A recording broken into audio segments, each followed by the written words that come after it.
Écoutez, bonsoir, bonsoir à toutes, toutes les personnes qui sont là ce soir.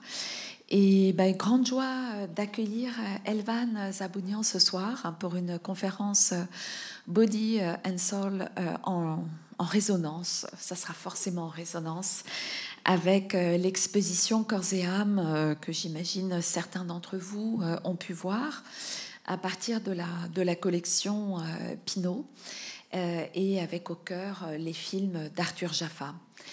Alors je dois dire que Elvan, je suis particulièrement heureuse que cette conférence pleine de résonance puisse aboutir, tellement ta pensée, ton travail d'historienne de l'art, de critique d'art, a nourri notre élargissement du regard.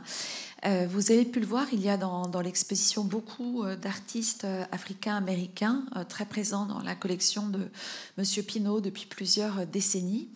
Mais toi, tu t'es emparé du sujet très très tôt également. À l'époque, c'était quelque chose de tout à fait inédit. Je ne veux pas être trop longue, mais quand même rappeler que dans ton travail de recherche, tu as passé 5 ans aux États-Unis pour ta thèse de doctorat d'État, et notamment à Harlem, au Schonberg Center for Black Studies and Culture. Donc c'était déjà quelque chose d'assez extraordinaire. Et après ces 5 ans de recherche, il y a eu une publication, une exposition. Ce qui est assez incroyable, c'est que j'ai eu la chance de voir cette exposition à la Criée, un centre d'art à Rennes, et que c'est notamment dans ton expo, on s'en est parlé, que j'ai découvert. Alors il y avait certaines artistes que je connaissais comme René Green, mais c'est la première fois que tu as exposé en France les œuvres, par exemple, de Senga Dangudi, avec celle de David Ammons, dont elle est très proche, que vous avez pu voir dans l'exposition, mais aussi Karim Wims, Lorraine O'Grady. Donc il y a eu vraiment un travail déjà d'exposition, et le catalogue qui l'accompagne était déjà quelque chose de très intéressant. Et puis ensuite, le fameux ouvrage qui a été un ouvrage pionnier, tout particulièrement français, même si tu l'as traduit vite en anglais. En 2004, ton ouvrage Black is a Color, une histoire de l'art africain américain, aux éditions d'Ivoire en 2004. Et puis tu n'as pas cessé d'écrire, de co-diriger des ouvrages, écrit de nombreux articles. Donc j'ai eu la chance de relire beaucoup de tes textes, notamment sur Jaffa, sur Michael Jackson, sur David Ammons, sur vraiment beaucoup d'artistes que vous avez pu voir dans l'exposition. La dimension de pluridisciplinarité est aussi quelque chose de passionnant, vu que tu as une très grande connaissance de la musique africaine-américaine et du monde culturel au sens large des Caraïbes. Donc je vais te laisser la parole vraiment tout de suite, mais pour vous rappeler que dans les dernières publications, donc, il y a eu notamment Decolonization, Colonial Heritage en 2022, et qu'à l'issue de la présentation, vous pourrez, pour ceux qui le souhaitent, repartir avec le livre signé, donc ta dernière parution, Réunir les bouts du monde, art, histoire, esclavage en mémoire, aux éditions B42. Certains d'entre vous ont peut-être vu l'exposition très intéressante, Correspondance, autour de 3 figures de la littérature africaine-américaine au CREDAC en octobre. Et donc ton activité très très très chargée fait que voilà, la place que tu aurais dû avoir dans notre catalogue et dans la réflexion autour de cette exposition, eh bien tu vas nous la partager ce soir. Donc merci pour ta pensée et ton regard extrêmement précis et inspirant, et bonne conférence.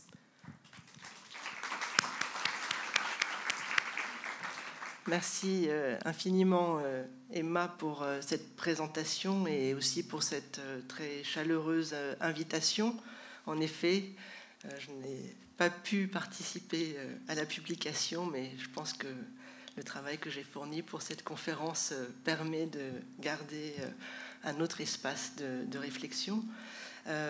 Et cette invitation que tu m'as faite me permet aussi de revenir ce soir avec plaisir sur des réflexions qui m'accompagnent donc inlassablement et depuis longtemps, comme tu l'as rappelé.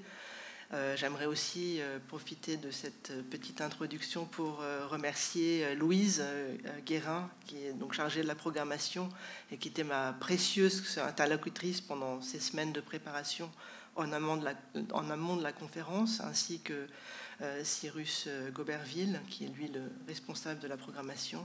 Et puis un grand merci à Guillaume Prigent, Esther Maokou et Sébastien Anne pour la régie que nous avons un petit peu répétée avant que vous rentriez dans la salle.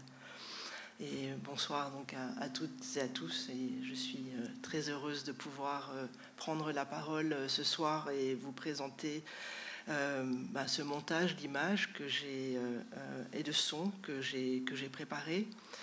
Je mets la première image, mais j'y reviendrai un tout petit peu plus tard. J'ai travaillé plusieurs semaines à faire un montage d'images et de sons qui va donc ponctuer mon propos en écho à mon parcours de l'exposition Corps et âme, et en lien donc avec la structure de mon dernier livre qu'Emma Lavigne a cité, Réunir les bouts du monde, art, histoire, esclavage en mémoire, qui me sert aussi de trame pour le diaporama. J'ai pensé à celui-ci comme une partition ou comme une constellation, en soulignant pour vous les résonances qui ont découlé de façon assez fluide en ayant les œuvres de Corps et âme à l'esprit. J'ai compris que cette fluidité était aussi celle que l'on rencontre donc dans l'exposition et dans la façon dont les œuvres sont en dialogue les unes avec les autres. J'ai privilégié ma propre trajectoire subjective et c'est elle qui m'a guidée dans le montage que vous allez découvrir. Ces quelques lignes introductives me permettent d'ouvrir avec deux questions importantes.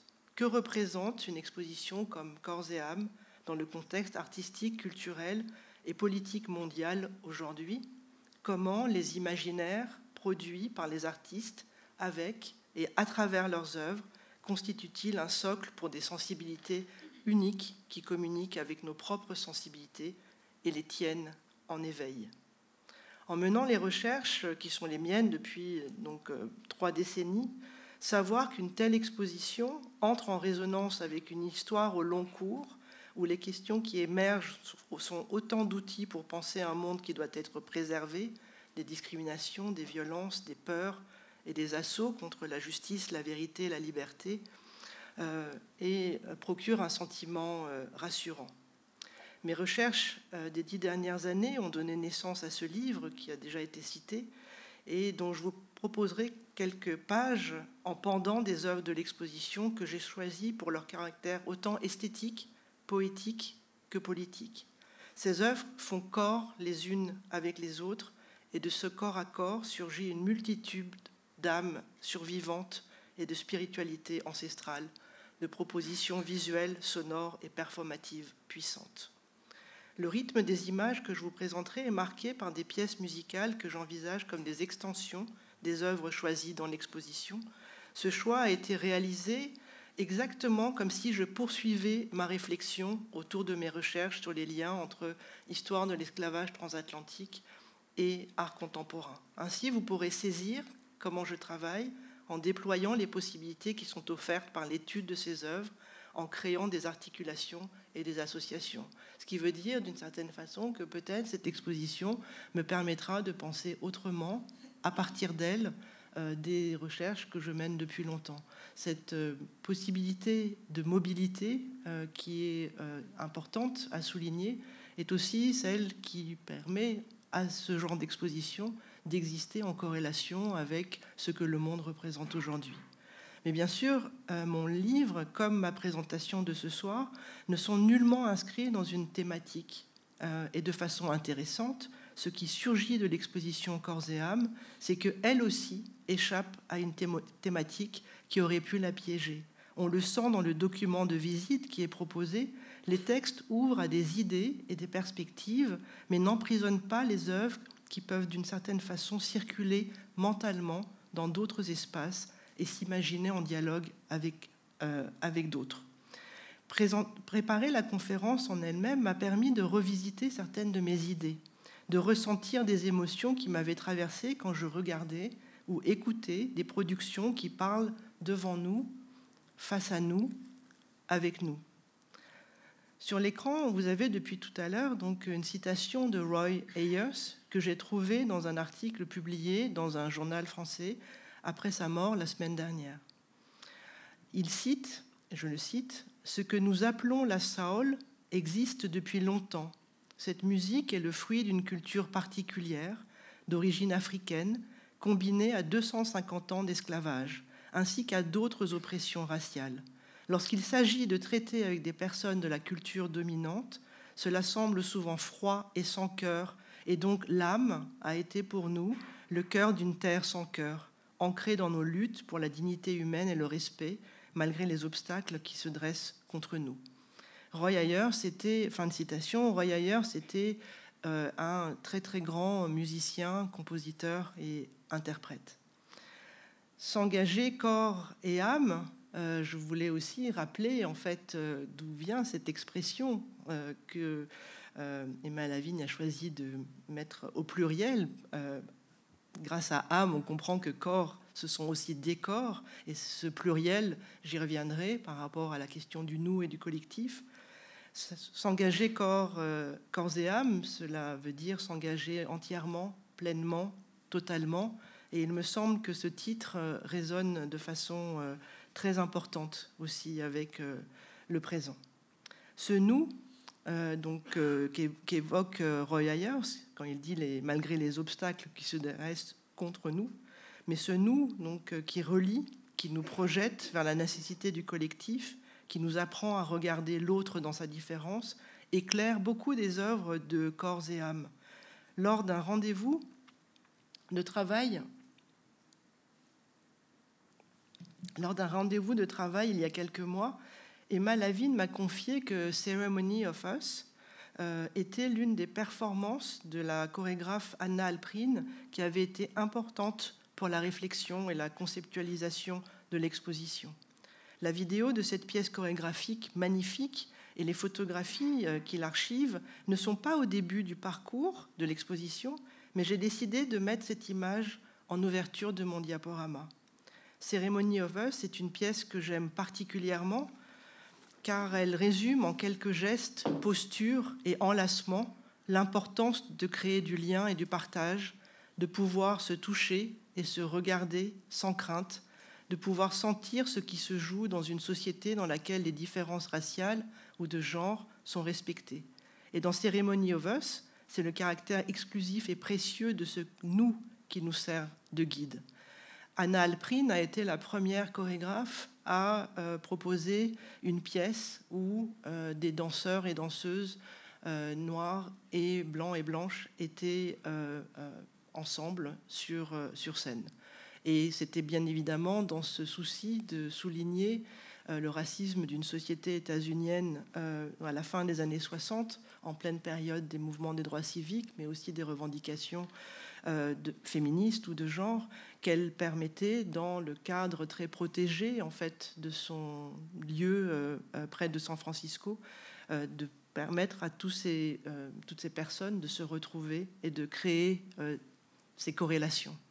Et l'image que vous avez sur l'écran est dans l'exposition, et c'est une image qui est une parmi d'autres, mais qui montre aussi comment ce corps à corps que j'évoquais prend une place esthétique très forte, mais qui permet aussi, bien sûr, de créer de façon très riche ce que le corps produit comme son, mais aussi comme silence. Et d'ailleurs, le diaporama, je l'ai conçu avec ces moments de son et de silence, les images pouvant être de part et d'autre dans une sonorité ou dans un espace plus silencieux. Et dans ce travail de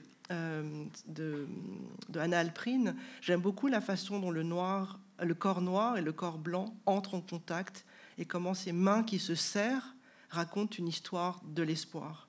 Alors je parle d'histoire, or ce matin même, je lisais cet ouvrage sorti cette année, en début 2025, qui s'intitule « Dialectique des étoiles, Walter Benjamin et l'astrologie ».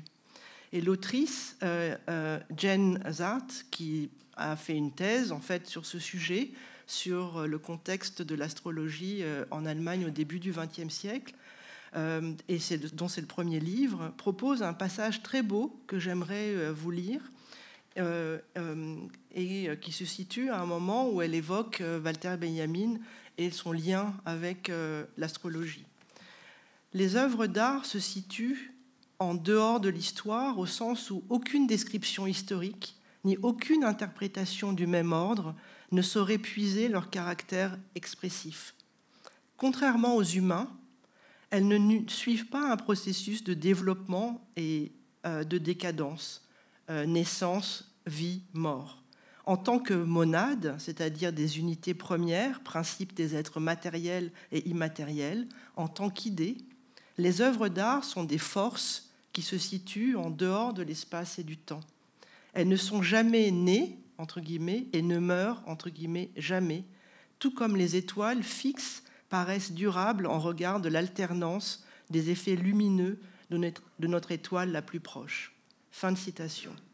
En tant qu'historienne de l'art, j'aime me déplacer avec les œuvres, et si je tiens à l'histoire, qui donne des indications importantes sur le contexte dans lequel nous vivons, comme vous le verrez dans cette présentation, mais aussi dans mon livre, je me reconnais dans cette idée que les œuvres se situent en dehors de l'espace et du temps, faisant de leur durabilité une lumière qui brille et éclaire nos trajectoires et nos pensées.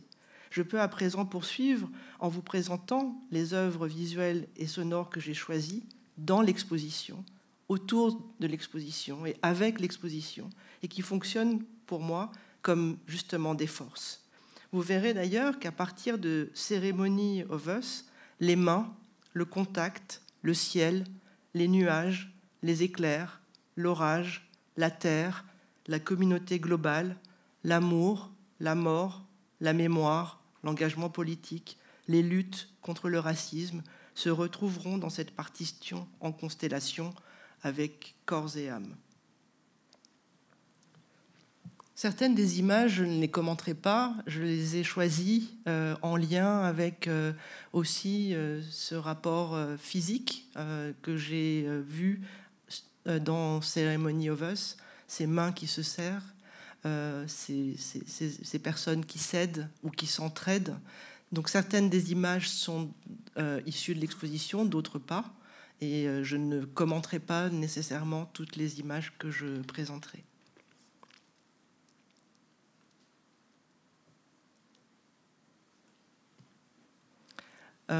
Pour information, l'image que vous avez donc à droite, c'était le carton qui permettait de faire la promotion de la pièce chorégraphique Ceremony of Us. Et donc on voit que cette vue aérienne permet à tous ces corps de s'imbriquer et de produire presque un paysage. Emma Lavigne évoquait la place importante de Senga Ngugi dans mon parcours, à la fois de chercheuse et d'historienne de l'art ou même de critique d'art. Et c'est vrai que cette exposition, j'en parlais avec Guillaume tout à l'heure, puisque on évoquait Rennes, Lubu, les transmusicales, pendant qu'on préparait donc la partie technique.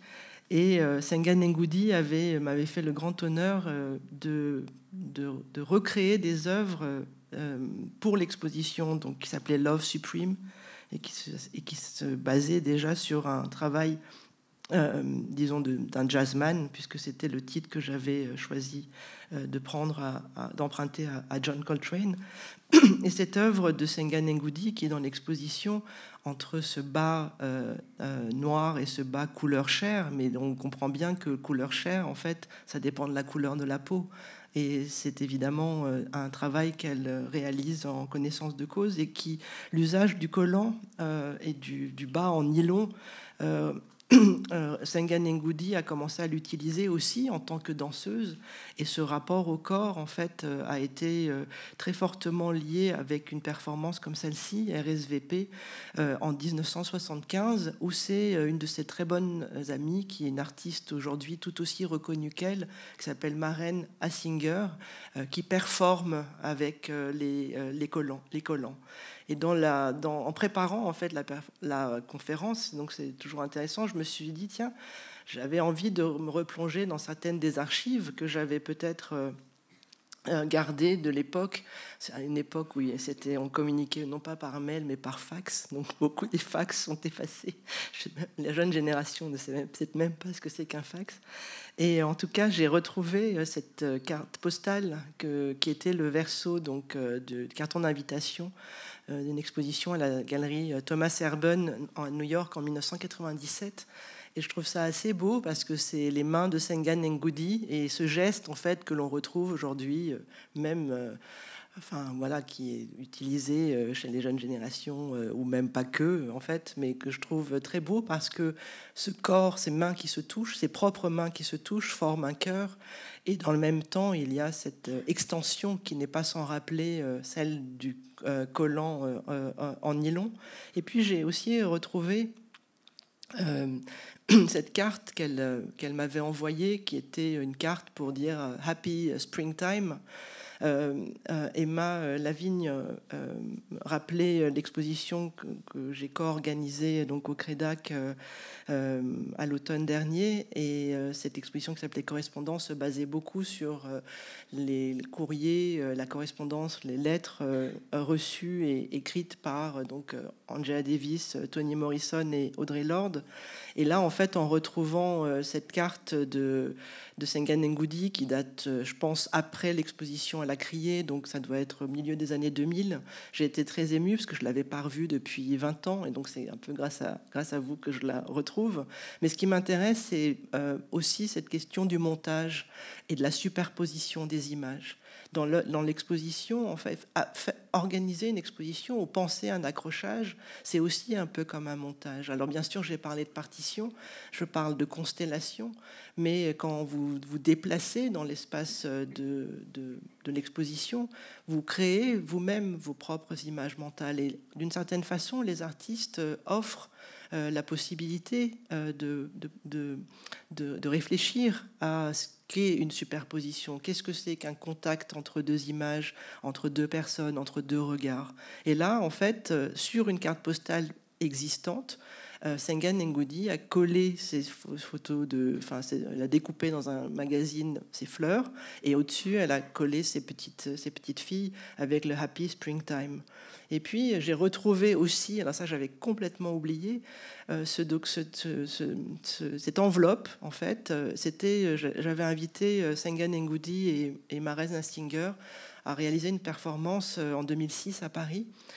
Et ça s'appelait Side by Side, donc c'est assez beau aussi, puisque Side by Side, c'est donc à côté, enfin être à côté, donc il y a aussi quelque chose qui est de l'ordre du contact. Et en fait, elles avaient distribué au public des petites enveloppes et avec des graines.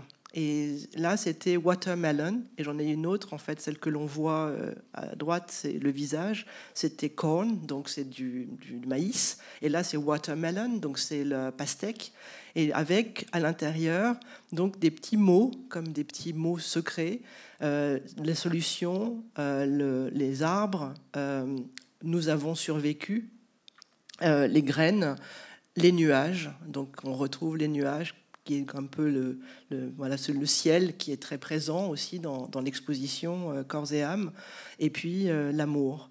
Et on voit sur le papier un peu plus grand, vous avez la solution: plantez votre graine, plantez votre vœu pour notre communauté globale. Et d'une certaine façon, c'est aussi Ceremony of Us que propose Senga Ngudy ici. Donc je voulais partager ces images avec vous, puisque d'une certaine façon, cette idée du ciel, des nuages, je reprendrai, apparaît comme étant un élément aussi d'une œuvre d'art. Et donc quand vous regarderez l'œuvre de Sengan Ngugi, vous verrez qu'elle n'est pas juste inscrite dans une exposition de façon isolée, mais qu'elle cherche toujours à créer cette communauté globale. Et je dirais qu'une exposition collective, comme celle dans laquelle nous ne sommes pas là tout de suite, mais dans laquelle nous pourrions être d'ailleurs, parce que dans la salle, dans l'auditorium, il y a cette œuvre que j'ai découverte qui est projetée, qui s'appelle Lightning Dance, qui est vraiment magnifique, et que j'ai découverte donc la semaine dernière, puisque j'ai visité l'exposition bien sûr avant de finaliser le diaporama, même si j'avais eu la chance de disposer de certaines images qui étaient déjà, puisque une exposition c'est un processus au long cours, et les commissaires, les personnes, toute l'équipe qui travaille anticipe bien sûr comment est-ce que les œuvres vont exister.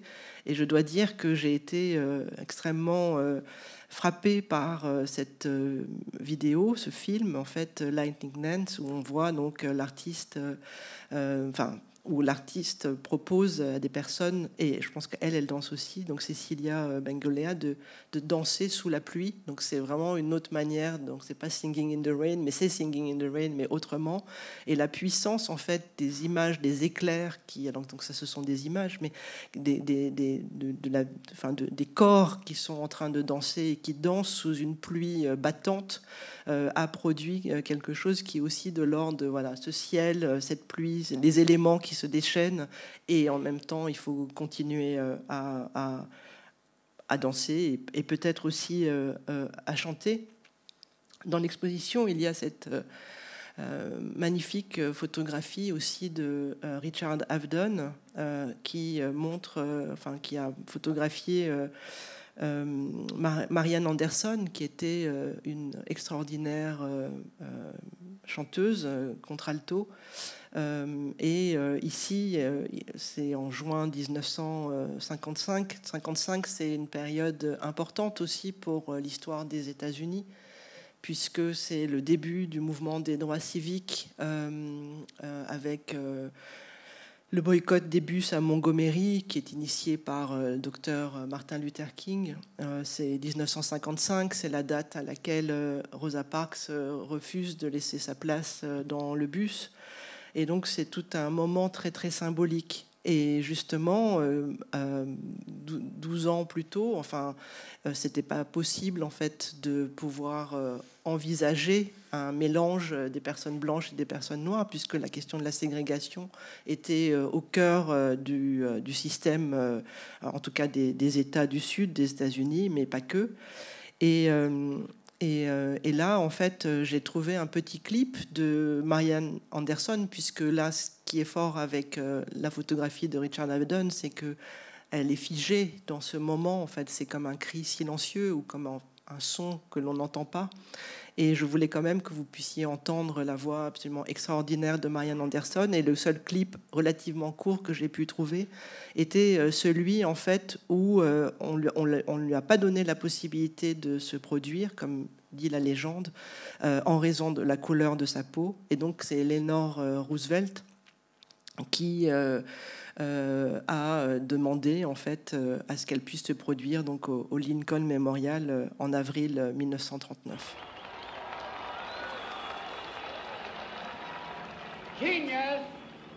Genius draws no color line. And so it is fitting that Marian Anderson should raise her voice in tribute to the noble Lincoln whom mankind will ever honor. Miss Marian Anderson.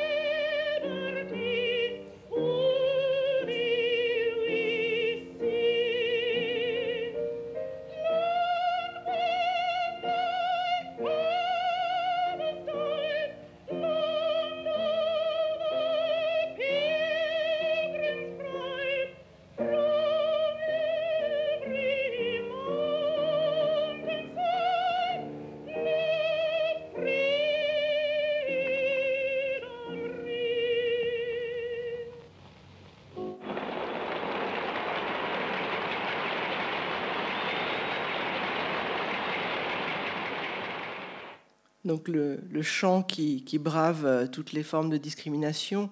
On retrouve aussi cette possibilité de s'exprimer par les images. Alors c'est intéressant parce que Richard Avedon est un photographe blanc américain, enfin, états-unien.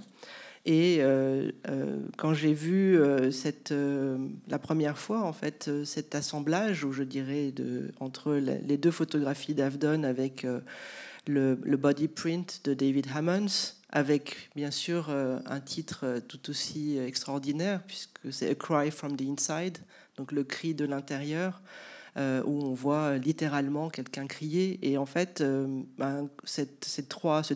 dirais, moi je le vois comme un triptyque. Dans l'exposition, c'est ce qui est présenté comme un peu des cabinets, un peu avec une lumière un peu plus tamisée, avec un espace plus concentré aussi pour les spectatrices, spectateurs, pour pouvoir prendre connaissance de ces images. Et je dois dire que ce genre d'assemblage ou de montage m'intéresse particulièrement parce que précisément en fait, de ce cri de l'intérieur jaillit deux histoires complémentaires. Puisque Richard Avedon en fait a photographié cet homme, donc William Casby, qui avait 106 ans au moment où il a été photographié. Et donc on peut lire William Casby, Born in Slavery, donc le 24 mars 1963, c'est le moment où il a pris la photo, donc en Louisiane. Et donc 106 ans. Ça sous-entend qu'il avait à peu près une douzaine d'années à la fin, au moment de l'abolition de l'esclavage en 1865. Donc il était encore un enfant, mais il a vécu cela. Et dans le livre Réunir les bouts du monde, dans le premier chapitre, j'ai beaucoup travaillé sur les récits des personnes mises en esclavage.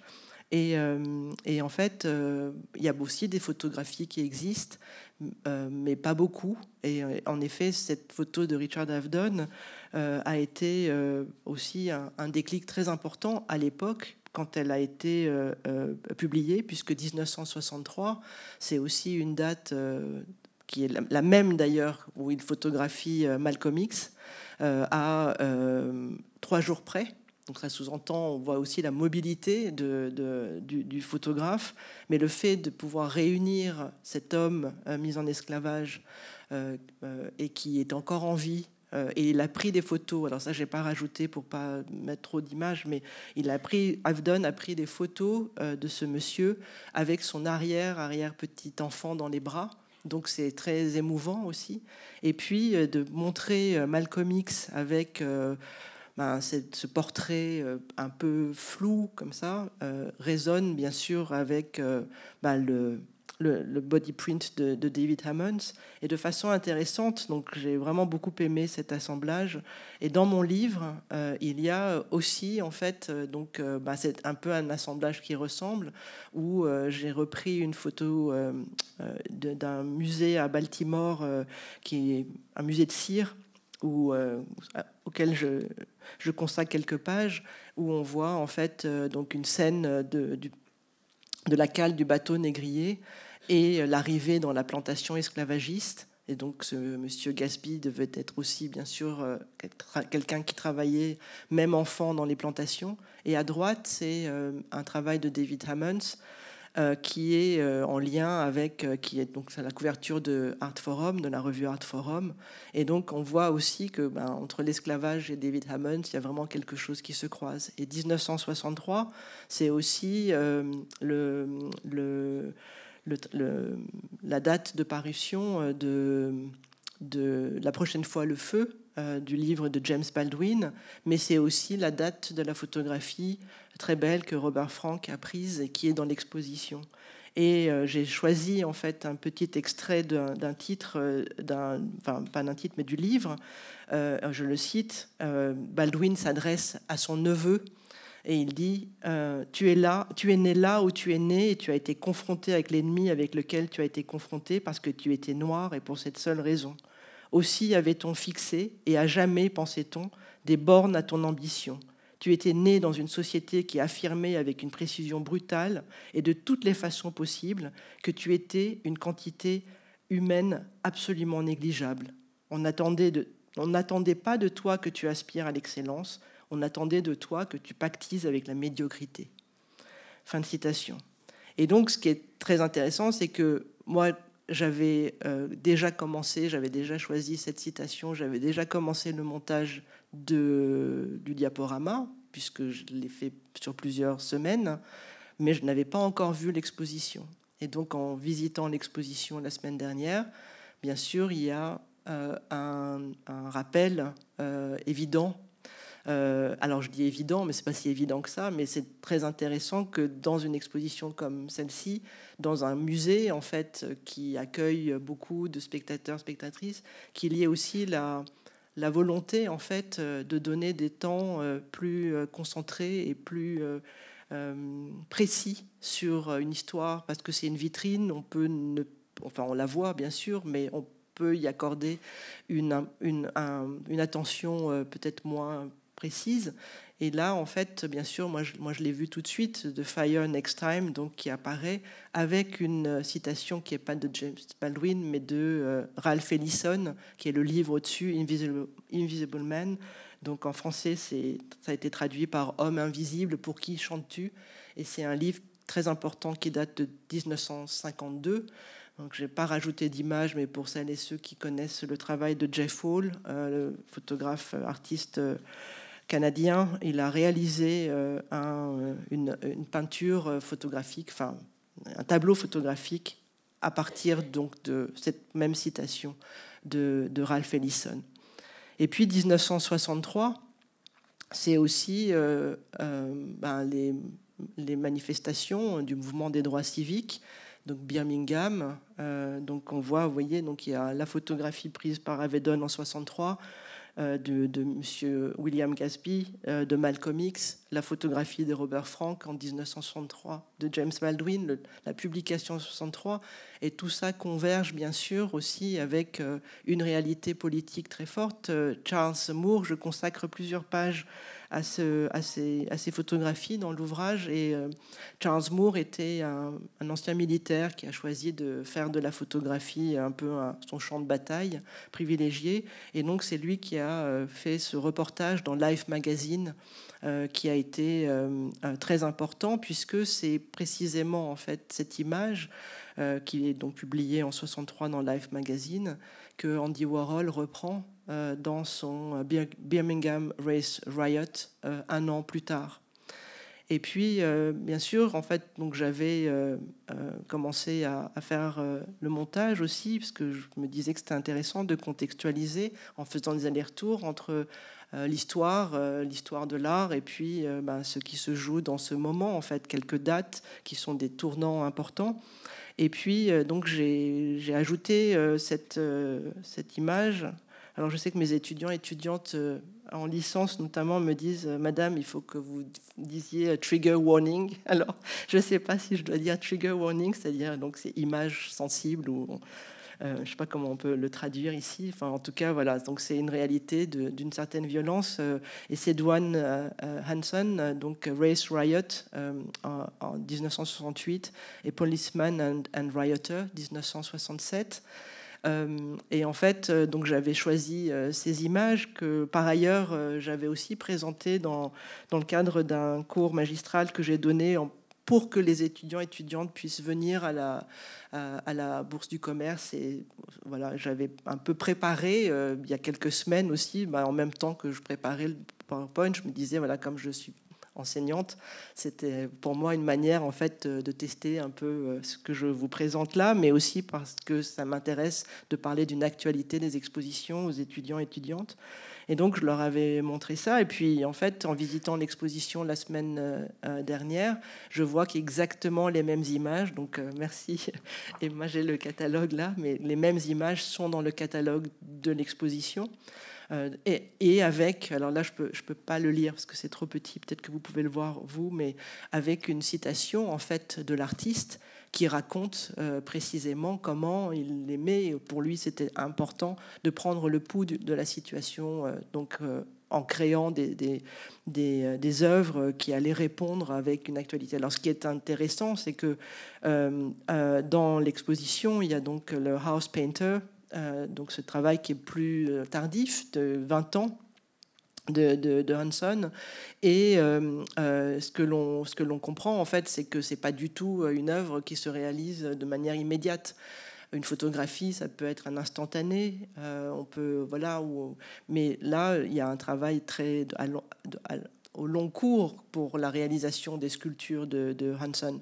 Et en fait, ce qui est intéressant, c'est que on s'aperçoit que il y a une immédiateté dans l'image précédente, donc des Race Riot, mais dans le même temps, il y a aussi quelque chose qui joue sur la durée de la réalisation, mais d'une réalité aussi de ces violences raciales très fortes, puisque on peut rappeler à quel point en fait cette violence policière, elle est aussi une donnée pour le présent que nous vivons dans le contexte états-unien en particulier, mais pas que.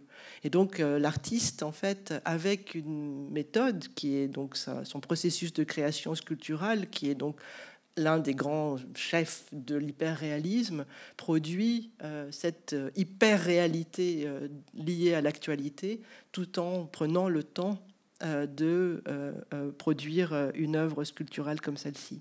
Et dans l'exposition, alors c'est aussi ça, bien sûr, les rapprochements, les articulations que j'évoquais dans quelques passages introductifs que j'ai pu rédiger et que je vous ai lu. C'est aussi ça, une exposition, c'est-à-dire qu'à un moment donné, il y a quelque chose d'assez plaisant qui surgit en fait entre, par exemple, le rose. Alors je dis ça parce que moi c'est une couleur que j'aime beaucoup, et donc je trouve ça très beau en fait, ce rose. Et dans le même temps, on voit bien qu'il ne s'agit pas juste de retenir quelque chose qui serait de l'ordre d'un élément esthétique, mais présenté aussi dans le cadre de l'exposition. Alors là, c'est une image, j'ai volontairement mis celle-ci, mais dans le document de travail qui m'avait été confié par l'équipe, donc par Louise, en amont de la préparation de cette conférence, c'était une autre image qui existait. Donc ça sous-entend aussi que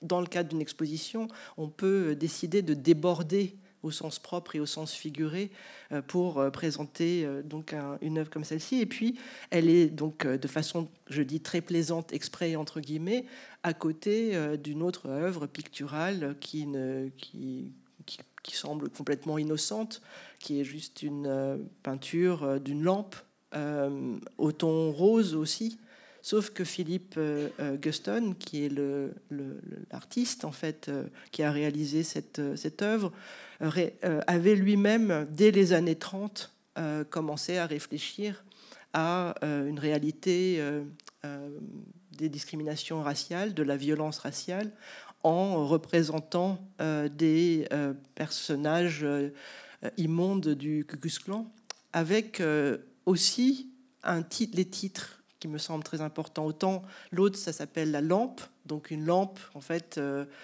dans le roman de Ralph Ellison, le personnage qui est l'homme invisible habite une cave où il y a au moins 1300 ampoules qui l'éclairent pour qu'au moins pour lui-même, il puisse ne pas être invisible. Et là, Philip Guston, avec sa lampe, éclaire aussi une situation donnée.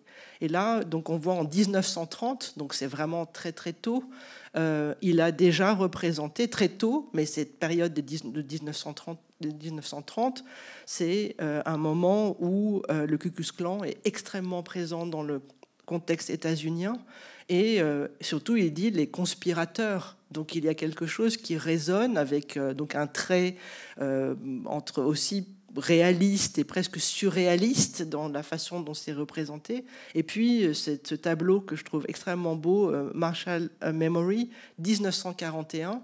Donc là, on est 2 ans après Marian Anderson qui chante devant le monument de Abraham Lincoln à Washington, mais c'est aussi 2 ans avant la photographie de Gordon Parks que je vous ai montré, où des enfants noirs et blancs jouent ensemble, mais il y a déjà cette évocation de la cagoule, indirectement de la cagoule. Et donc, pour voir comment est-ce que Philip Guston, qui a été, alors paradoxalement, très mal interprété ces dernières années, il y a eu une de ses expositions qui a été plus ou moins censurée aux États-Unis, après la mort de George Floyd. Il a eu des problèmes justement parce qu'il y avait une représentation du Ku Klux Klan. Or, il existe des artistes africains-américains, notamment Gary Simmons, par exemple, qui, dès le milieu des années 90, début des années 90, a représenté aussi des accessoires liés au Ku Klux Klan. Donc, ou d'ici Astor Gates, par exemple, a aussi fait des moulages en céramique autour du masque du Ku Klux Klan. Donc, la question se pose de savoir si, en interdisant ou en soulignant certaines réserves que l'on peut avoir dans une exposition, la question de la censure, par exemple, est-ce que ça sous-entend que l'on arrive à lire correctement le travail d'un artiste? Et ça, il me semble que par exemple, l'autre œuvre dans l'exposition, c'est Light on the Green Sea.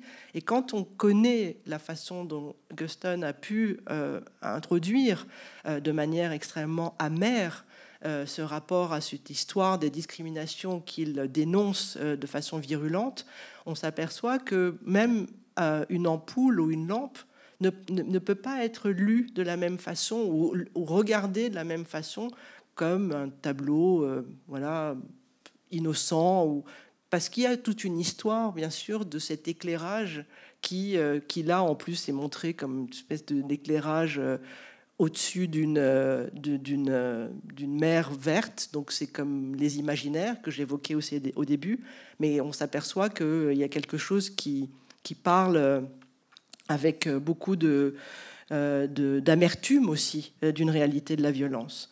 Alors je vais avancer un peu plus rapidement sur les prochaines images, parce que déjà, d'une part, le temps tourne et j'ai beaucoup d'autres choses à vous montrer, mais essayez de garder en tête aussi cette question de l'articulation ou du montage. J'ai rajouté certaines des images qui sont prises dans mon livre, où j'ai notamment Anna Mendieta à gauche, et puis cette question de la lumière à droite, et Anna Mendieta que l'on retrouve ici dans ces silhouettes dans l'exposition. Donc je ne suis pas l'ordre, je ne suis pas dans le parcours, mais aussi ce film absolument magnifique qui me fait penser d'une certaine manière à la lampe, en fait, de la mer verte de Guston. C'est pour moi un petit peu cette image. Et puis j'évoquais la question des nuages. Cette œuvre de 2004, donc de Lorna Simpson, qui, si je ne me trompe pas, est l'une des premières œuvres vidéo qu'elle a réalisées, qui s'appelle donc Cloudscape, où on entend Terry Atkins, qui est lui-même un artiste dont les œuvres sont dans l'exposition, ou dont au moins une œuvre est dans l'exposition.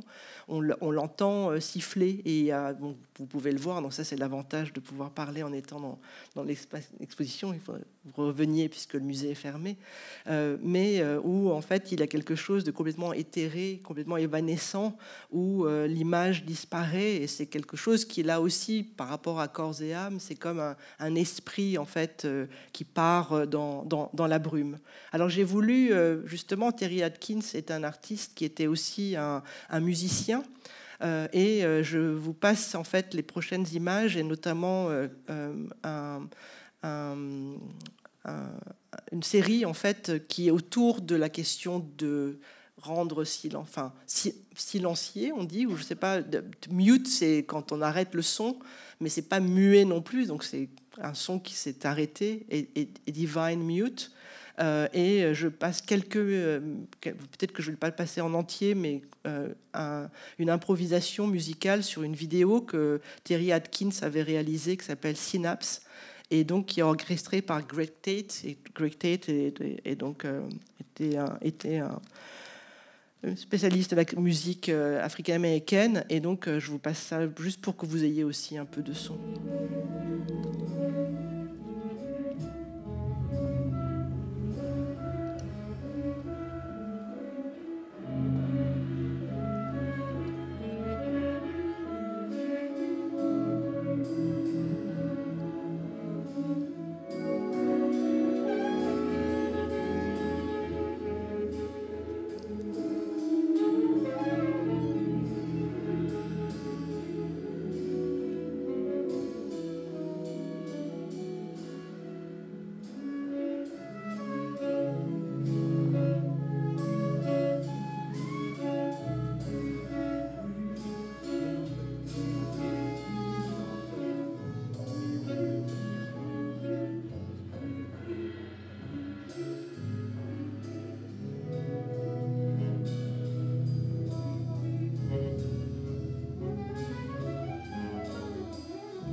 Alors,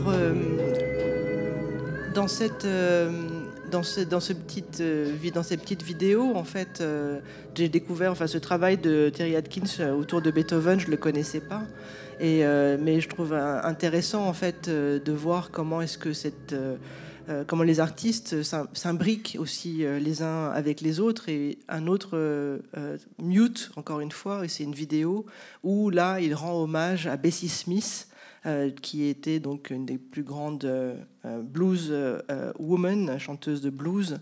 Et là aussi, c'est un procédé en fait de projection où on entend. Ça m'a fait penser, je voulais le mettre aussi, cette image par rapport à Marian Anderson, la photo prise par Avedon, où on voit en fait cette voix VOX en silence. Et puis ces projections en fait très immersives, c'est aussi celle que l'on retrouve avec cette installation d'Arthur Jafa que nous avons la chance de pouvoir voir et peut-être revenir et faire cette expérience assez fascinante. Agra, qui est que j'ai filmé ici la semaine dernière.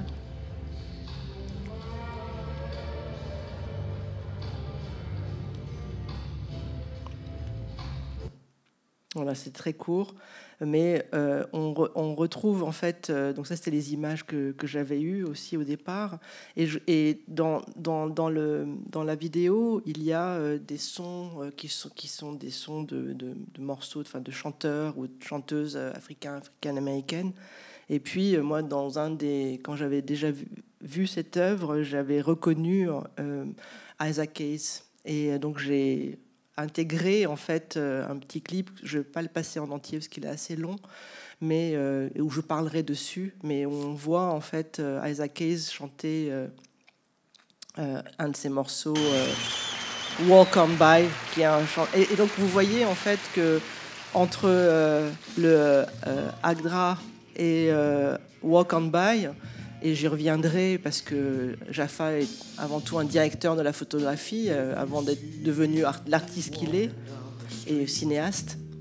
Et donc il y a quelque chose dans la vidéo Agra où on est comme ça dans une espèce d'avancée, de retour comme ça très sensuel aussi, même si très chaotique et très rocheux, et que l'on retrouve avec cette vidéo.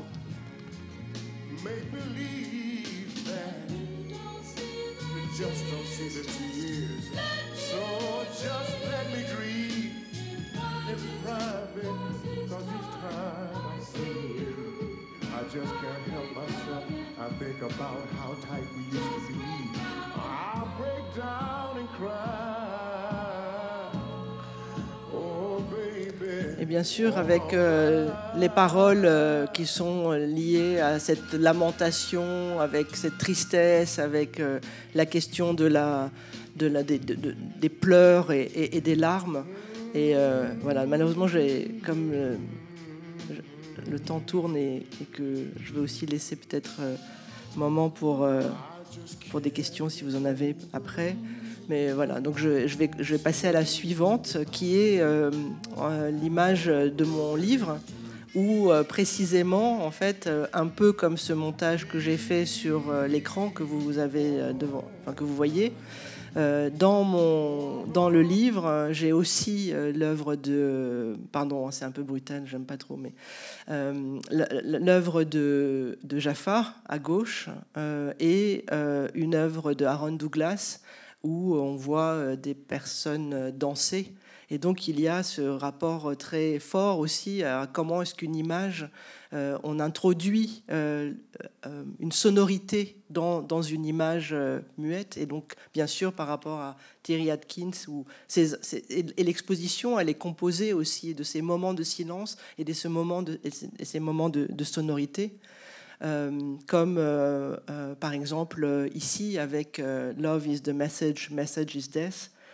Donc là je le laisse sans son parce que bon, malheureusement celui qui a composé le morceau, malgré tout sublime, est quand même devenu un personnage assez ignoble.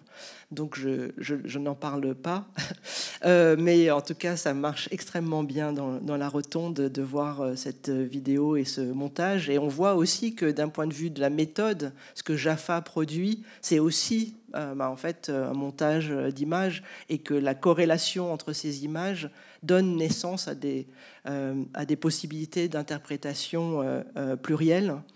Et puis, donc, à gauche, l'image, la photographie est dans l'exposition, mais pas celle de droite, où, à un moment donné, Jaffa, en 2018, décide de se transformer en un deuxième monstre qui, cette fois-ci, en fait, rejoint complètement les milliers et les milliers de documents qu'il collectionne dans des classeurs, et qui sont en fait des classeurs qu'il organise avec beaucoup d'images de morts, de zombies, de corps violentés, d'images prises dans des contextes extrêmement différents, à la fois des œuvres d'art, mais aussi des photographies de concerts de rock, mais avec une très très grande violence. Et ça, toutes ces archives-là a donné naissance à une œuvre qui s'appelle Apex, qui n'est pas dans l'exposition, mais qui est en écho d'une certaine façon,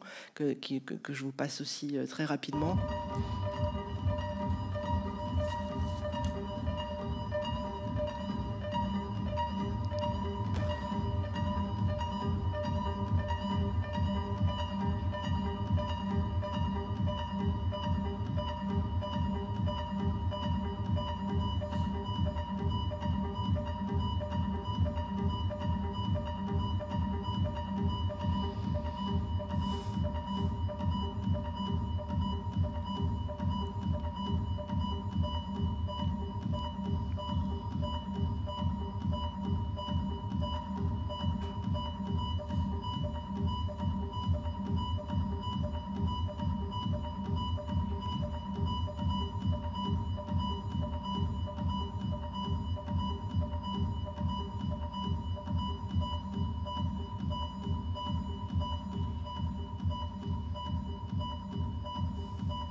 Donc la musique est de Robert Wood, qui est un membre fondateur de Underground Resistance, qui est le groupe de techno engagé né à Detroit en 1989, et eux-mêmes étaient profondément liés aussi à une histoire de l'esclavage, ou à une mémoire de l'esclavage, Underground Resistance étant aussi inspiré par la question du chemin de fer clandestin, le Underground Railroad.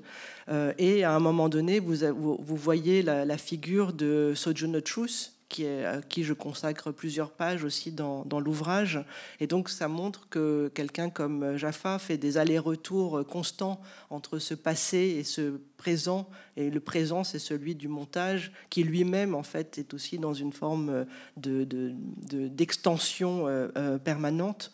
D'autres images justement de mon livre, mais que je passe très rapidement et sans commentaire, mais pour montrer aussi que les associations entre le lointain et le présent, je les fais fonctionner de cette manière-là. Ça, c'est le chapitre Feu, qui est l'un des 5 chapitres du livre, et ce feu que l'on retrouve dans la vidéo de Jaffa également, avec toutes ces images brûlantes, je dirais, et puis le rapport au son que l'on retrouve aussi chez Jaffa de manière omniprésente.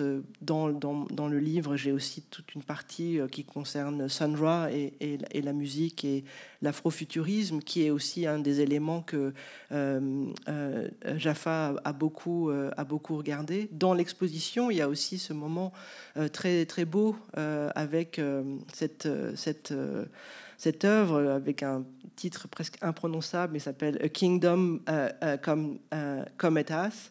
Et en fait, c'est une expression chrétienne qui évoque la fin du monde.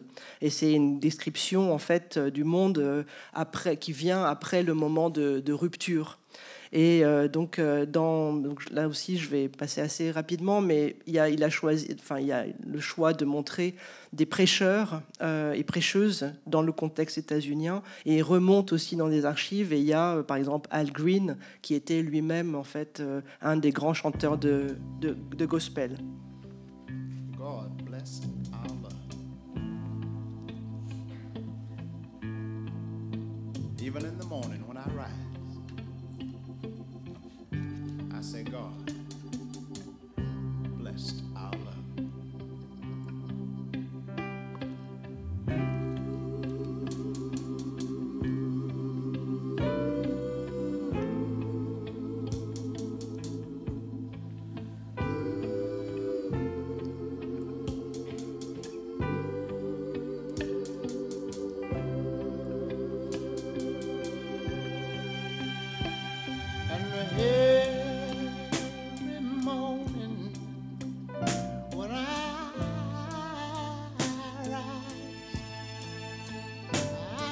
See heaven all in your eyes. It makes me know this is not an everyday love. No, no. We've got something I'm sure we can be proud of.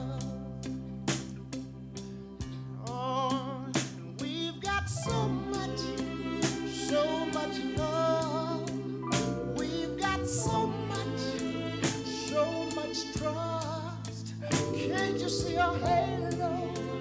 A halo, I can see a halo hovering over us. Oh, I didn't mean it, baby. Je vais reprendre la parole parce que c'est un morceau magnifique que j'ai beaucoup écouté en préparant le diaporama, mais vous pouvez retrouver soit en ligne, soit peut-être que vous avez même le disque, mais c'est donc une période aussi importante pour Al Green, 1974, et Al Green est toujours en vie, donc il continue aussi à chanter du gospel, donc c'est pas que le passé. Alors j'ai volontairement mis Arthur Jafa avec Kerry James Marshall, parce que pendant que je faisais les recherches, donc cette œuvre extraordinaire de Marshall qui s'appelle The Wonderful One, qui est dans l'exposition, et je les ai mis volontairement côte à côte sur cet écran, sur l'image, parce qu'ils ont tous les deux collaboré à un film.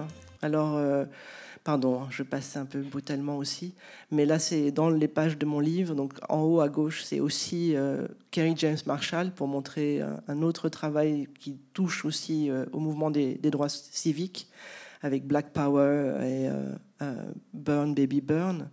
Et Kerry James Marshall en fait a travaillé en 1991 avec Arthur Jafa sur un film qui est un film de Julie Dash qui s'appelle Daughters of the Dust, et qui est un film qui retrace une journée dans le contexte états-unien d'une communauté qui s'appelait les Gula Geechee. Et c'est une communauté qui vivait dans l'État de Géorgie, dans les Sea Islands, qui était un coin très reculé, où très peu de personnes en fait pouvaient survivre, et eux ont recréé une communauté avec leur propre langue, avec beaucoup d'éléments qui étaient vraiment exclusifs à eux. Et donc Kerry James Marshall était le chef décorateur sur ce film. Et ça, j'ai découvert en travaillant. Donc il y a toute une partie dans le livre où je parle de ce film, et c'est Arthur Jafa qui était à l'époque le compagnon de Julie Dash, qui était le directeur de la photographie. Et là, c'est cette photographie que vous avez déjà vue plus tôt dans le diaporama, qui est dans l'exposition, que je ne connaissais pas. Dawood Bey, c'est aussi un photographe très important, puisque Emma Lavigne évoquait David Hammons. la fameuse image des boules de neige qui a aussi, je pense, donné naissance à l'ouvrage en français d'Elena Filipovic, qui a fait une conférence ici même il y a quelque temps. C'est Dawood Bey, c'est lui qui a pris la photographie de David Hammons. Et donc là, il photographie Carrie et Cheryl, 1993, 2 ans après le film, et Cheryl Lynn Bruce, c'est précisément en fait l'une des actrices du film donc de Julie Dash, Daughters of the Dust. Et le film commence avec ses mains qui montrent de la terre teintée d'indigo. Alors, je sais que l'heure tourne, mais je vais aller assez vite pour le reste des images, mais je voulais juste vous montrer, peut-être en coupant le son, la bande-annonce du film, pour que vous puissiez voir les images. Parce que, d'une certaine façon, ce que voulait produire... donc, je vous passe le film, puis sans son... c'est ce que voulait produire en fait Julie Dash au début des années 90. C'était précisément, et c'est ça, c'est voilà, le début avec la terre, c'est l'indigo. D'ailleurs, c'est pour cette raison que j'ai choisi le bleu pour mon livre, parce que c'est la couleur de l'indigo.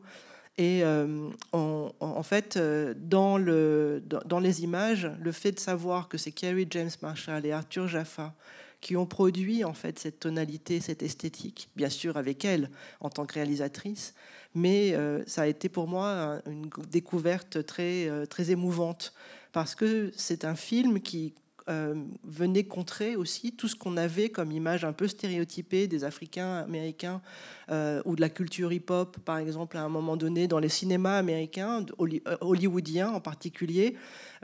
C'était souvent quelque chose de très masculin, de très un peu de montrer tout le gangsta rap. C'était quelque chose qui était vraiment très fortement lié à une histoire une histoire de la violence. Et là, Julie Dash propose en fait une histoire de la violence, mais qui passe par une esthétique extrêmement douce et extrêmement harmonieuse, grâce à Arthur Jafa donc, et Kerry James Marshall, qui collaborent de manière entière sur ce film. Et d'autres images, alors là je l'ai passé un peu vite, mais je trouvais ça très beau dans l'exposition, bien sûr. En fait, en reprenant le diaporama, on avait presque l'impression que ça paraît évident, mais c'est pas du tout évident en fait de pouvoir imaginer que juste il y ait qu'une des réflexions qui seraient que des réflexions formelles. Mais ce qui m'intéresse, parce que donc ça c'est Kerry James Marshall et Zanele Moly, en fait c'est assez troublant de voir que dans des contextes complètement différents, puisque Moly est sud-africaine et Kerry James Marshall est donc états-unien, et puis il est devenu un immense peintre dans le sens aussi de ce qu'il représente en fait dans le contexte du marché de l'art, du monde de l'exposition, etc. Et Moly, pareil, de manière plus récente. Mais on voit en fait que ce corps ou ces corps sont représentés avec un noir très très noir et un blanc très très blanc, et je reviens par là en fait à cette texture, je dirais, que j'avais montrée avec Ceremony of Us, que l'on retrouve aussi avec la photo de Gordon Parks ou la photo de la Toya Ruby Frazier, où on voit donc la main de sa mère avec la main du compagnon de sa mère, donc ses mains avec les bagues.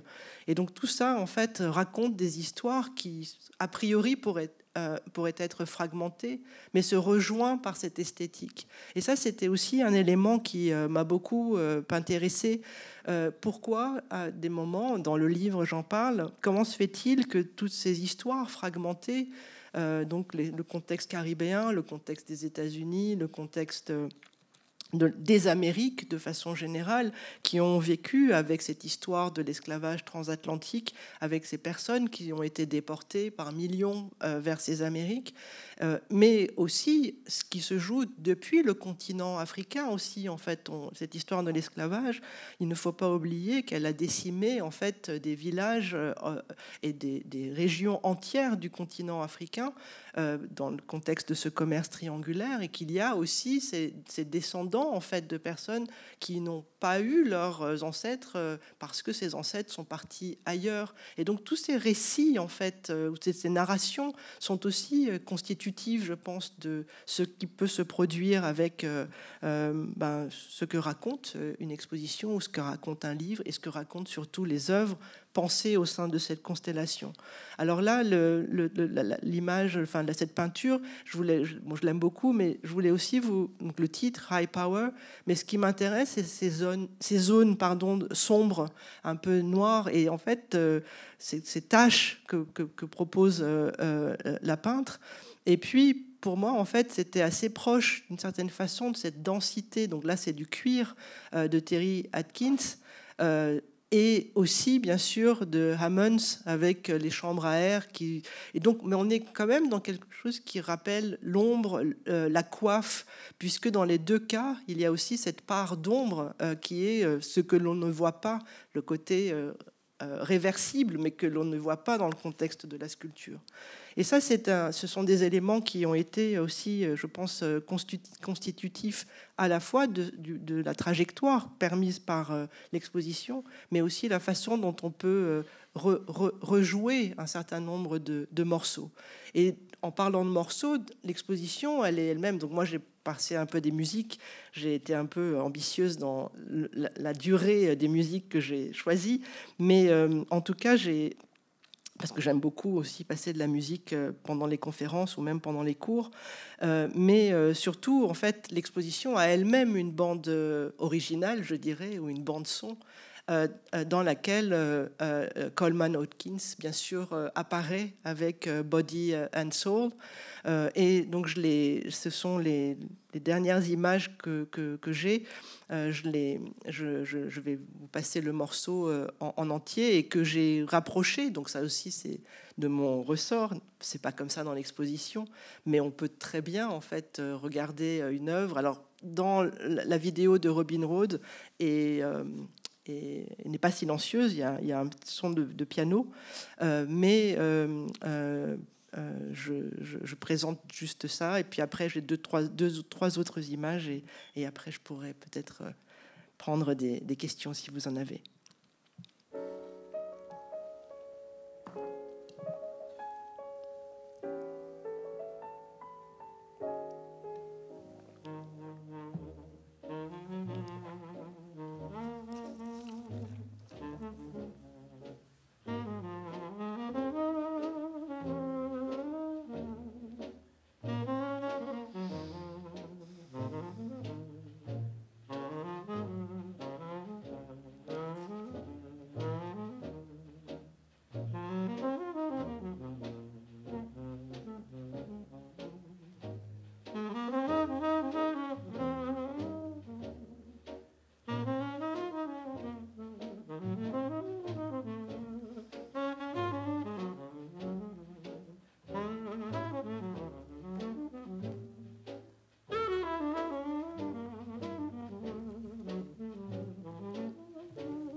Donc ce travail de Robin Hood, Piano Chair, est aussi donc Robin Hood, qui est un artiste que j'aime beaucoup. Donc j'étais ravie en fait de découvrir cette œuvre que je ne connaissais pas.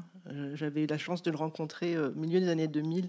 Il avait été invité en France à un moment et donc j'avais vu ses performances, puisque c'est des performances où justement il interagit avec le mur ou le sol en dessinant et en créant en fait ce mouvement. Et là, il rend hommage avec ce travail, et ça je l'ai appris donc dans l'exposition, vous voyez, donc comme quoi les recherches peuvent se poursuivre. Il rend hommage à un compositeur et producteur et un pianiste qui s'appelle Moses Taiwa Molekwa, qui était un musicien sud-africain né dans un township en dehors de Johannesburg. Et il représente en fait aussi la vie très difficile. C'était quelqu'un qui était très inspiré par le jazz de Coltrane et de Monk, de Miles Davis, etc. Et en fait, il a été retrouvé pendu à l'âge de 27 ans, à côté, et sa femme aussi. Donc c'est un peu un fait divers assez douloureux. Et Robin Hood en fait Robin Hood est un artiste sud-africain aussi, et réalise donc grand hommage à cet homme, à ce musicien. Et dans la vidéo que vous pouvez voir dans l'exposition, il y a donc les images précédentes, je ne vais pas revenir en arrière, mais il y a en fait le personnage joué donc presque tue le piano donc avec des coups directement dans le mur qui teintent le mur pour en faire comme une peinture murale abstraite. Mais bien sûr, comme c'est en vidéo, ça rejoue aussi tout le cinéma, l'idée du cinéma muet, du vaudeville, etc. Mais il y a cette corde qui, bien sûr, moi m'a rappelé aussi, bien sûr, les peintures de Philip Guston par rapport au lynchage et au Ku Klux Klan, mais qui là, dans le cadre de Robin Hood, fait hommage donc à ce pianiste Molelekwa. Voilà, je vous remercie pour votre attention, et bien sûr, si vous avez des questions, je serai heureuse d'y répondre.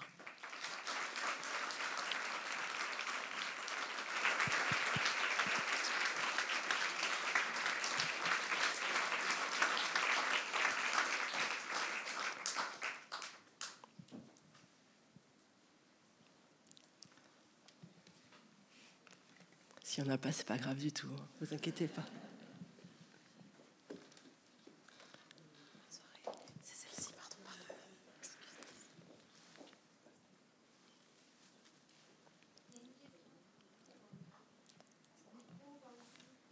Où, pardon?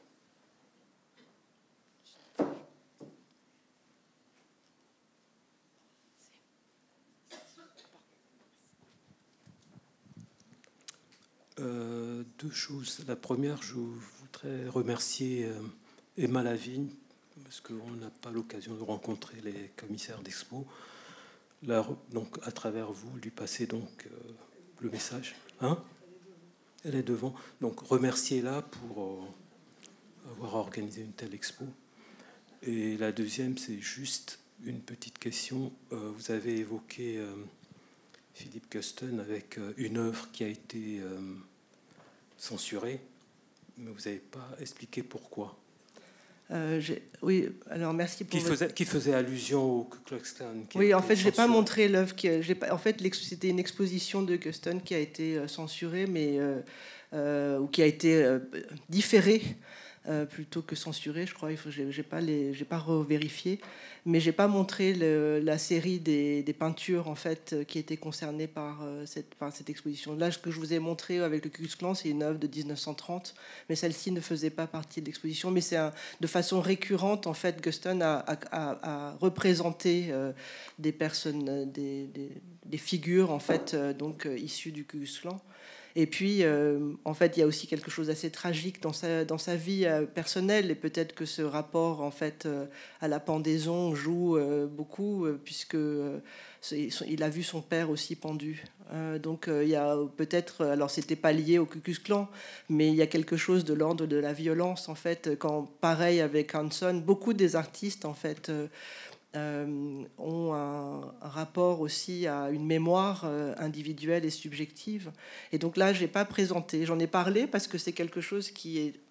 Excusez-moi, parce qu'en fait, comme j'ai la lumière, je suis obligée de faire comme ça, parce que sinon, je ne vous vois pas. Donc...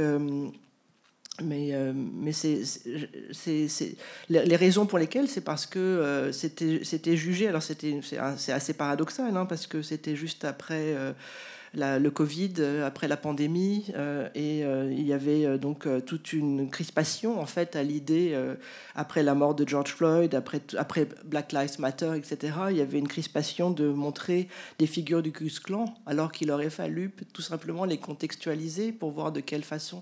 Merci. De voir de quelle façon... C'est mieux en fait... ainsi, mais généralement, je suis invisible. Non, c'est pas... C'est juste que je ne vois... Là, là je vois à gauche et à droite... J'ai compris, je vous taquine. Juste. Ouais. Est-ce que j'ai répondu à votre question? Oui, quand même, mais... Enfin, c'est...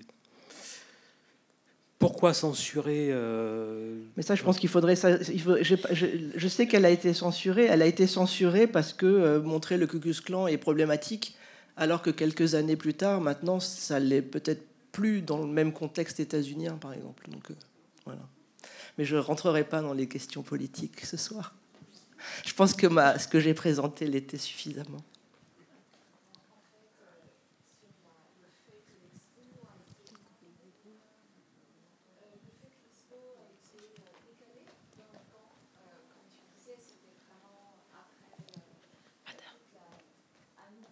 Race riots, comme dans les années 60 aux États-Unis, ça fait tellement de violence que les organisateurs de l'expo, enfin, il y avait notamment la Tate Modern, et l'expo a fini par avoir lieu, et il y avait la National Gallery of Art de Washington, ont eu peur que ça reprovoque encore des violences et que l'œuvre de Philip Guston ne soit pas comprise vraiment dans toute sa complexité et dans la façon dont il a témoigné très tôt. Tu as montré d'ailleurs de tous ces combats politiques, et notamment au moment de la Seconde Guerre mondiale. Et donc, tout à coup, c'est comme si ce que tu fais, Elvan, recontextualiser tout le temps. C'est comme si tout à coup, on ne peut plus recontextualiser parce qu'il y a une telle crispation communautaire qu'on ne s'autorise même plus d'exposer l'œuvre d'un artiste qui s'empare de ces sujets, vu qu'il s'est représenté. Il a fait son autoportrait lui-même avec la cagoule du Ku Klux Klan, nous mettant en face de nos responsabilités en tant qu'individus sur ces questions-là. Donc voilà, je crois que ça complète un petit peu le sujet. Merci. J'arrive après.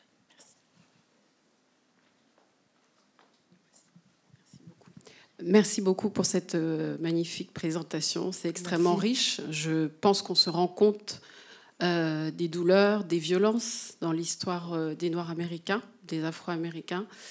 Et c'est intéressant de terminer aussi avec cette pièce de Robin, où on montre effectivement, il rend hommage à ce musicien sud-africain.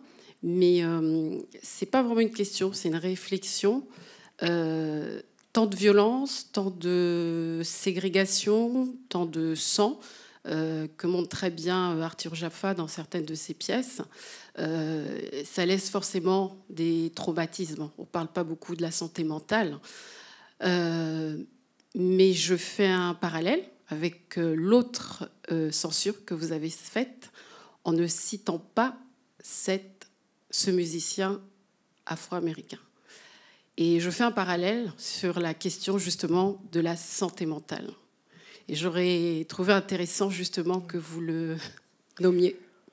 Alors, il y a certaines personnes que je décide de ne pas nommer, mais en même temps, tout le monde sait de qui on parle, comme je ne nomme jamais l'actuel président des États-Unis, mais on sait de qui on parle. Donc, c'est aussi un choix, c'est pas de la censure, c'est un choix. Et je ne veux pas que celui dont Arthur Jafa a pris le son soit au cœur de ce que je suis en train de proposer. Et en fait, c'est intéressant parce que les deux questions qui ont émergé sont justement sur ce dont je n'ai pas parlé. Peut-être que vous pouvez revenir sur ce dont j'ai parlé. Et la question de la santé mentale, encore une fois, il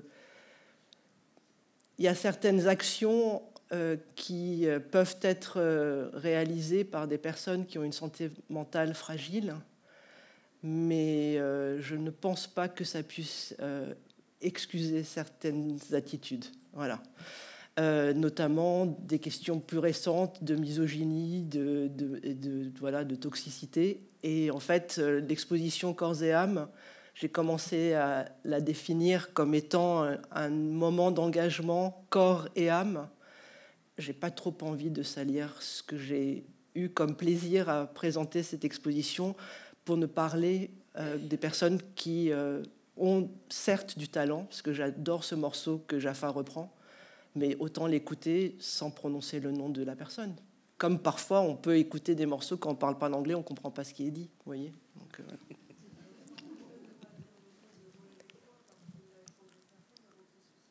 Comment ?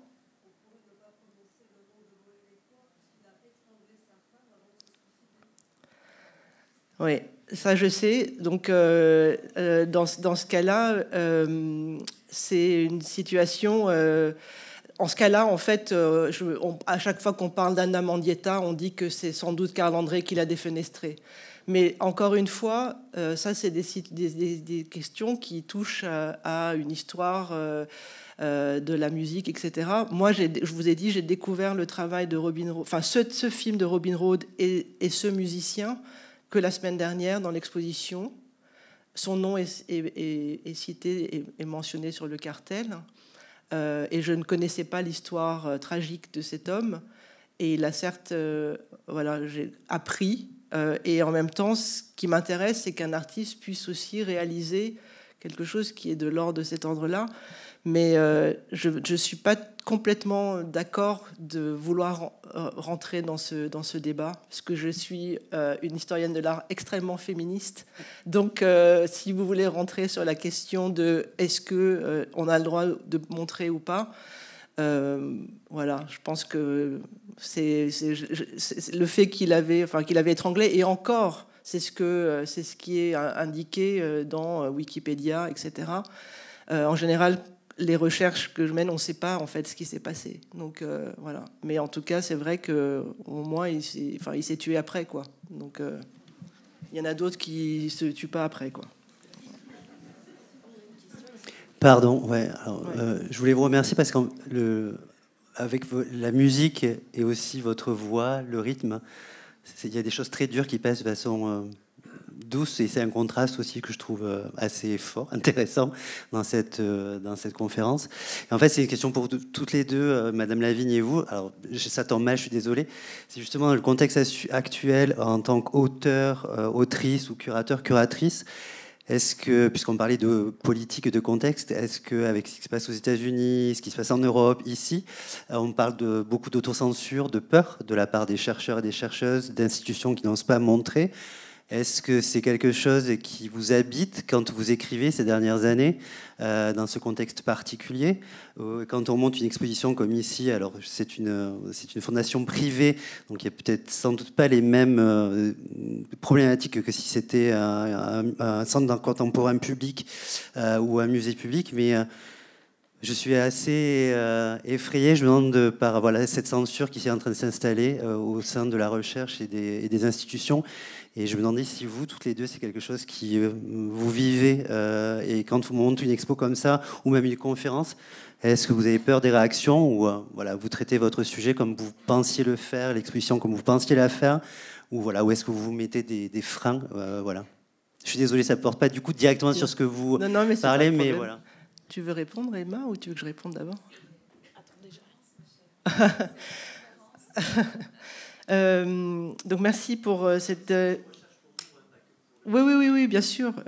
En fait, vous savez, ce qui est très important, dans toutes les périodes de l'histoire où la censure, les totalitarismes ont commencé à s'installer, ça a toujours été fondé sur la peur.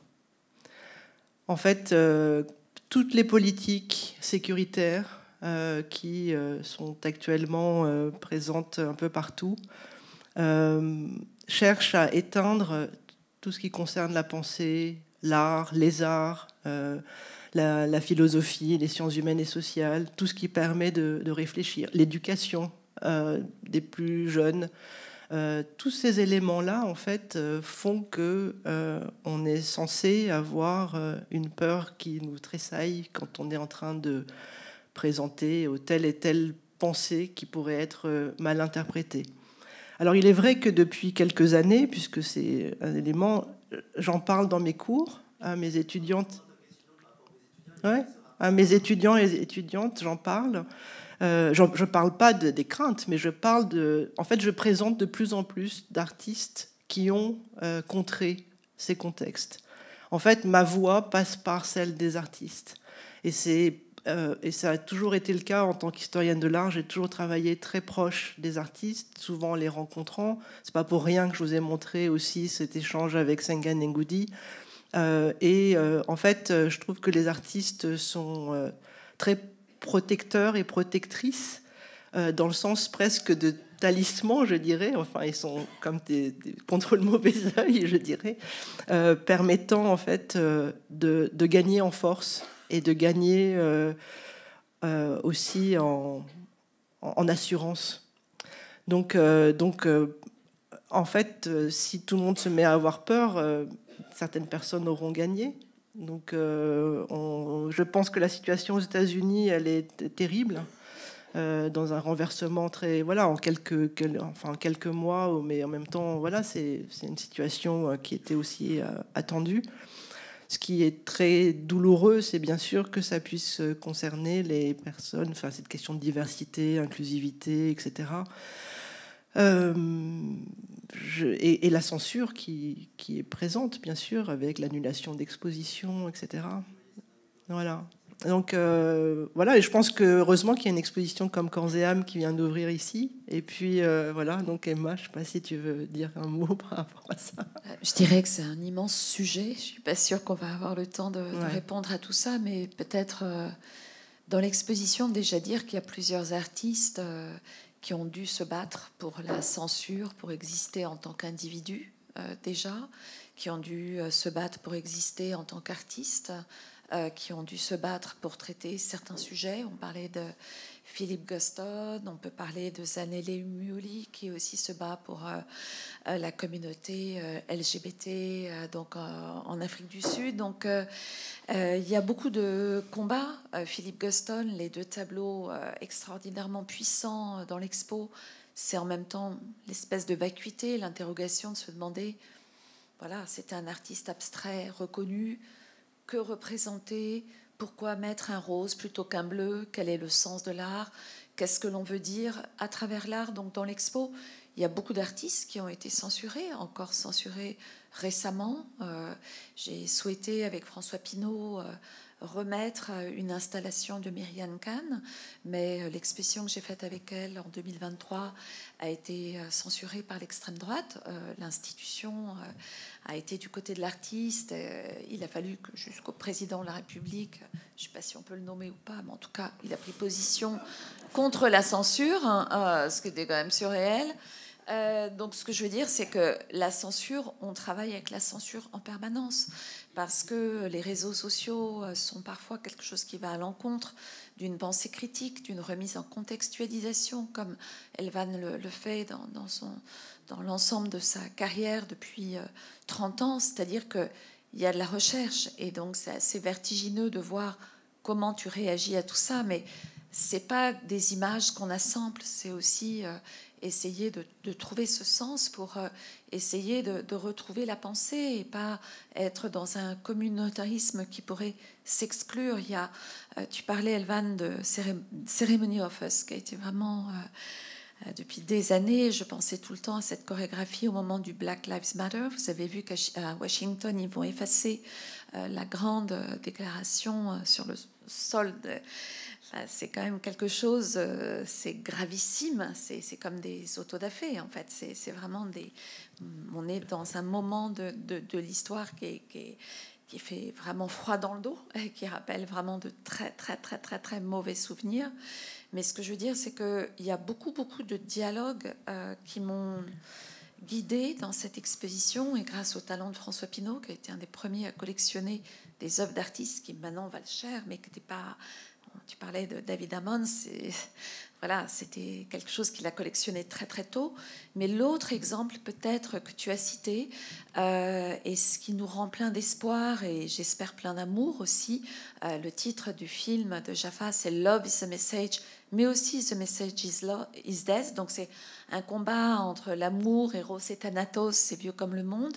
Mais peut-être vous dire aussi que tu as parlé du portfolio de James Baldwin et Richard Avedon.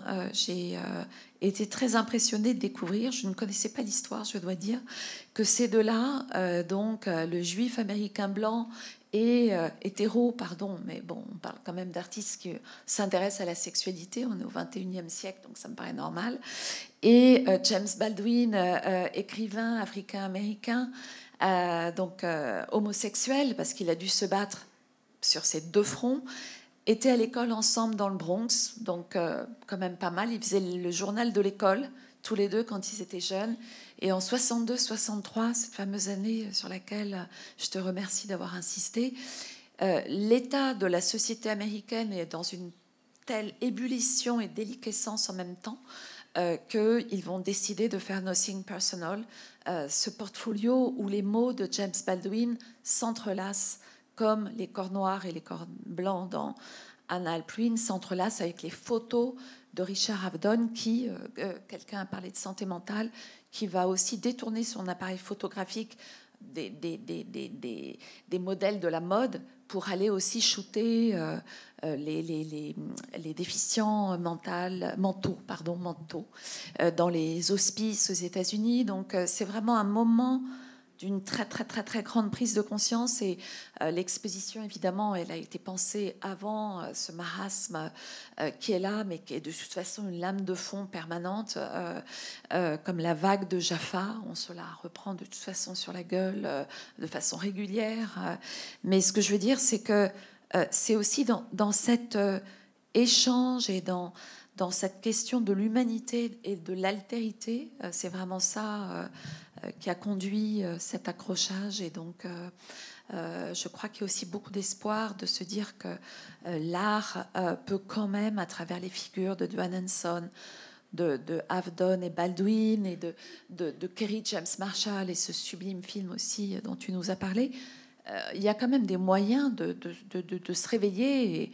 Et je dois dire que oui, là, il faut y aller. Il faut vraiment... Il faut vraiment se réveiller malgré le... En effet, on est sans voix. Voilà. Mute, comme tu dis. Ouais.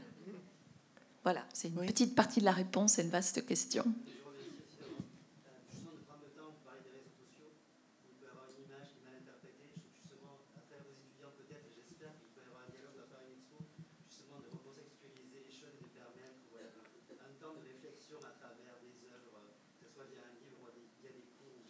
Mais on sait que nos collègues aux États-Unis, déjà, au Smithsonian, j'ai un artiste de l'exposition qui part travailler sur Jefferson, Georges Adéagbo. Les programmes, ça y est, sont déjà intégralement supprimés, programmes de recherche. Donc, en effet, on est dans un moment quand même un peu complexe. Il y avait une question juste ici. Merci beaucoup.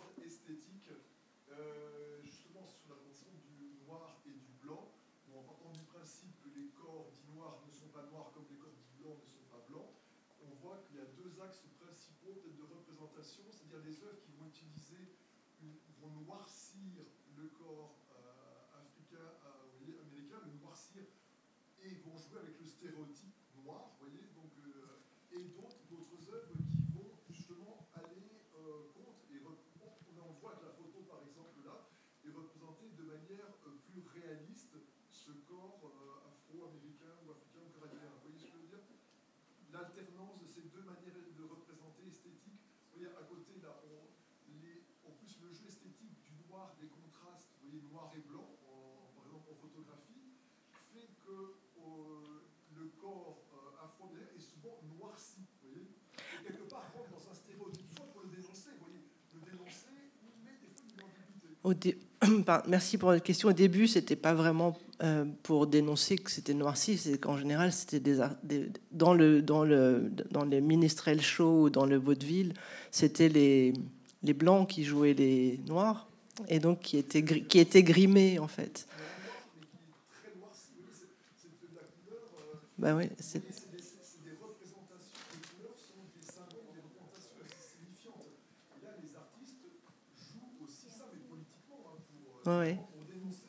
Et certains vont dénoncer en prenant le stéréotype, et d'autres, justement, en ne l'utilisant pas du tout. Oui. Très bien, merci. Bon, ben merci pour votre attention.